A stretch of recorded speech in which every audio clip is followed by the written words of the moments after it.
I'd like to talk with you about the incidence and causes of early and late tibial component failure after calipered kinematically aligned total knee arthroplasty with cruciate retaining implants. Performed a large retrospective review of patients treated with kinematic alignment and looked at the mechanisms that were associated with tibial component failure. We found that the incidence was 0.3%. 8 of almost 3,000 knees had a failure between 2 to 9 year follow-up. The cause was identified by a 1 to 3 matching of patients with failure to those without based on BMI, sex, and similar implant design. Mechanisms were excessive anterior tibial translation, or you could say excessive posterior femur rollback, that overloaded the posterior base plate. And here you can see the anterior translation of the tibia and the overload of the posterior base plate in the red arrows. The presentation was at an average of about 28 months. Some didn't have their revision till much later, but you started to see this relatively early in the process. The tibial component failed from either a posterior subsidence of the base plate or posterior wear of the insert rim. So 5 patients had posterior tibial loosening. This is an example. You can see that the limb alignment looks just fine. The tibia is in 2 degrees or 3 degrees of varus to the mechanical axis, but for kinematic alignment it doesn't bother us because we're trying to restore the native alignment, which is what was done. But you can see that on the lateral projection that the slope's 12 degrees, and I can tell you this was excessive from their native slope, which should have been about 5 degrees. And this led to this subsidence problem at 4 years, and the slope increase, and you can see the lift-off, if you will, of the anterior base plate from the tibia and the translation of the stem, distally portion of it anterior. 3 patients had posterior wear of the insert rim. Here you can see an example where there was posterior medial wear, and then we had some with posterior lateral wear. And what causes that to happen is excessive anterior tibial translation or excessive posterior rollback loading the edge. No patient had varus failure of the tibial component. Let me state that again. No patient had varus failure of the tibial component. All a sagittal mechanism from too much posterior slope. So patients with tibial component failure had 4 degrees greater posterior slope than their control group. So the mean posterior slope was 7 degrees in the control patients without tibial component failure, and here you can see an example of 5 degrees of slope. But when we looked at those that failed, the mean slope was 11 degrees in patients with tibial component failure. This enabled the posterior overload from a slackening of the flexion gap.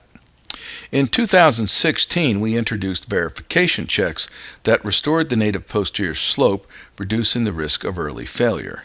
And we will discuss this in a moment.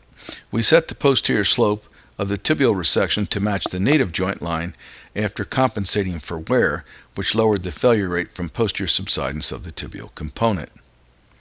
And so that's our plan, is to try to make the plane of the tibial cut parallel to the medial articular surface after compensating for wear. And this is a very accurate technique. Those that had restoration of the native posterior slope didn't fail early. It took them about 9 years to fail, and almost all were due to posterior rim wear of the insert. So this was not an overload posterior from improper slope placement, but just excessive anterior tibial translation or excessive posterior rollback that led to the rim loading. So if we look at the number of kinematically aligned TKAs over a 10-year period now, from 2010 to present, November of 2019, you can see the number of revisions. And in light green, we have posterior rim wear of the insert. So they didn't occur that early, more later. And you can see the posterior base plate loosening was more early on, except for these 2, which we'll discuss now. One, in retrospect, turned out that it was a very small tibia, and we actually cracked the posterior tibial cortex, which enabled subsidence of this base plate early. So this was a technical problem, but not due to the slope. The other one was purely a surgical error on my part. This was the patient's slope 16 degrees, and it was inexcusable error on my part. Low constrained CR and PS inserts have the instability of an ACL and partial meniscal deficient knee enabling the anterior translation of the tibia on the femur or excessive posterior rollback of the femur on the tibia. And examples of these are ubiquitous. We have the Persona CR, the Triathlon CR, the Attune CR, the Vanguard CR. In the medial compartment, they're ACL partial meniscal deficient, so they don't restore the AP stability. And here you can see the AP stability of the medial compartment in a model of a native knee. You can see that there's conformation or conformity, if you will, between the menisci as well as the articular surface of the femur and tibia on the medial side, and then the function of the ACL.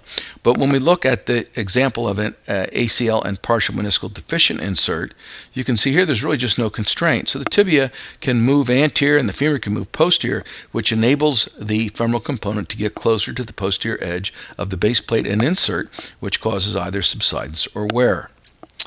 We see that this happens actually in everyday activities, according to a paper we published entitled Small Differences in Tibial Contact Locations Following Kinematically Aligned TKA from the Native Contralateral Knee. And in this study, we used the Persona CR, that was an ACL and partial meniscal deficient knee, and we imaged both the TKA knee and the native knee in 25 patients. Femoral component loading of the posterior lateral rim of the insert occurred in mid-flexion in 4 patients with high satisfaction and function, which led us to ask the question, does this increase the risk of late tibial component failure even when the slope is restored? So here's an example of such a patient doing a squat, and although you can't tell the contact behavior from looking at the fluoro, we can show you that this patient thought they had a good functioning knee, self-reported Oxford score 45, WOMAC score 11, forgotten joint score 69, and activity level UCLA 6. 3D analysis showed the femoral component loading the posterior lateral insert rim at 60 to 115 degrees. So let's look at an example of a 3D CAD model registration to the 2D fluoro image at 60 degrees. So we have made the implant black and traced its margin in blue, and then we've best fit the implant CAD model to the silhouette in the previous image. We then project the tibia in the AP projection, the medial projection, the tibial component in the lateral projection, and an axial or top view, and we put the femoral component in. And just as we showed in the simulation that the tibia has translated anterior on the femur, or the femur has developed posterior rollback due to the ACL deficient behavior and meniscal deficient behavior of the knee. The lateral side is even more pronounced, and here you can see the anterior translation of the tibia, excessive rollback of the femur, and posterior edge loading, which occurs in the axial projection. You can see the translation of the tibia anterior in both compartments and the posterior lateral contact of the rim as shown here.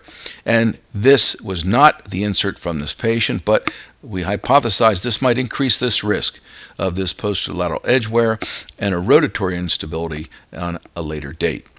So the anterior instability of the tibia was likely due to a suboptimal design of the anatomic base plate causing the posterolateral overload. So here's the projection we showed before, and then this is the base plate that's best fit to the tibia, but because of the design, it has to be rotated to align the AP axis of the base plate and insert parallel to the flexion extension plane of the knee.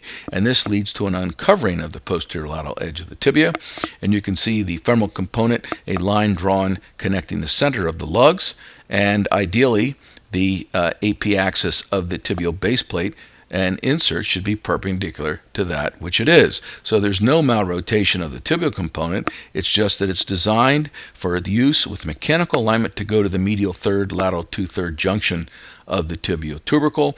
And in kinematic alignment, it's more closely aligned to the medial border of the tubercle when doing total knee arthroplasty with the Calipered kinematic alignment technique. Now I would like to